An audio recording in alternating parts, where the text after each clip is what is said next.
Well, this is bannock day, and of course it had to be raining.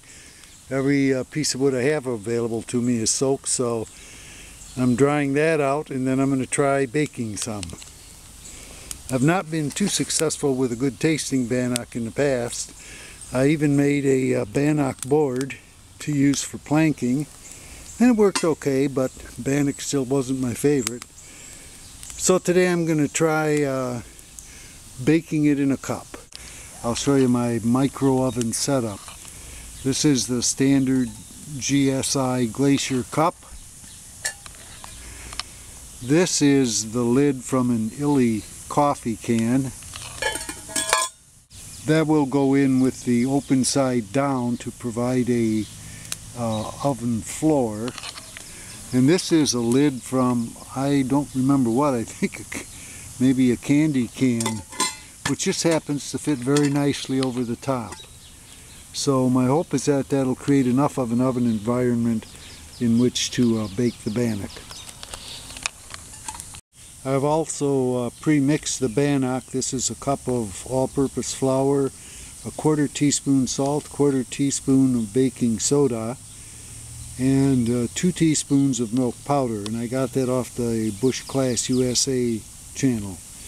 I'll just add water once I'm ready to go, form it into a dough, and put it in there to cook.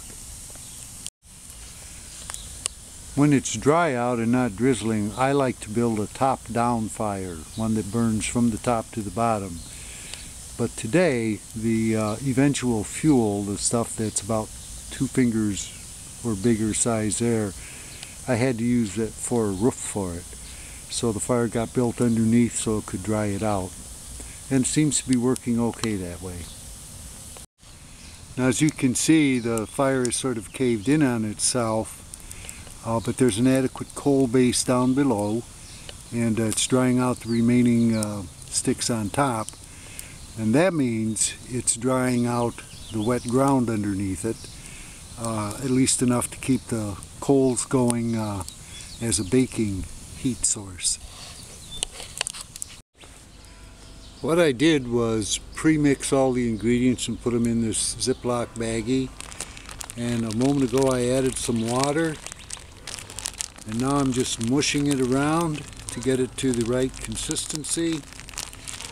Add just a little bit of water, not a lot, and then add more water as you need it, because it's easy to get it overly damp. This is looking just about right. I'm not sure how to tell you what just about right is, but it's thicker than batter. It's gooey and it'll stick to your hands. By the way, before I start that, I wanted to show you some goodies that are just growing around here. You probably recognize dandelion.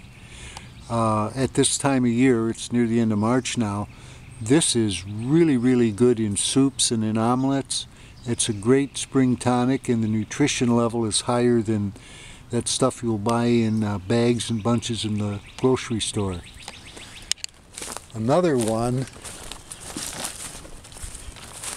oh, here's my friend Mullen. Another one is curly dock. You can read plant ID books on how to identify it. It's very tasty also in ramen or soups or omelets. So I wanted to point those out and encourage you to go out and experiment with them. On top of this little can lid that I put in here, I will sprinkle some corn flour, what do you call it? Anyway, corn flour, so that the bannock mix doesn't stick so much to this piece of metal. And I think it also helps crisp up the bannock a little, which is what I prefer. So there's the cornmeal sprinkled on top of that lid. Now I'm going to make a little ball of bannock and put it on there, put the lid on it, and I'll get it on the fire. So there's the glacier cup on the coals with a few coals added on top. And we'll let it sit there for about 15 minutes and then see how it's doing. Well, let's haul her out and see what she looks like. Oh, okay, it's been about 12 minutes and that doesn't look bad. I'm going to turn the camera off and haul it out and I'll give you a taste test report.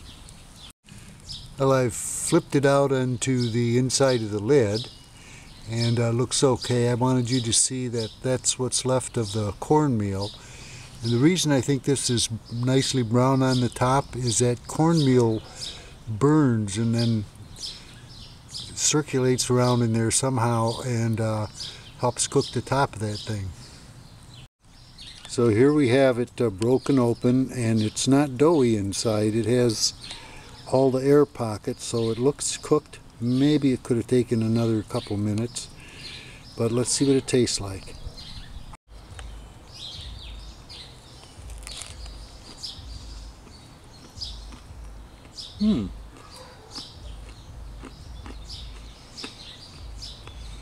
I've never been a big fan of soda bread, but making it this way, simple as it was, with the crunchiness, I would do this on the trail. I think I'd probably add some rolled oats and some raisins to it, but that would be about all. Well, bon appetit. Thanks for coming to breakfast with me. See you on down the trail.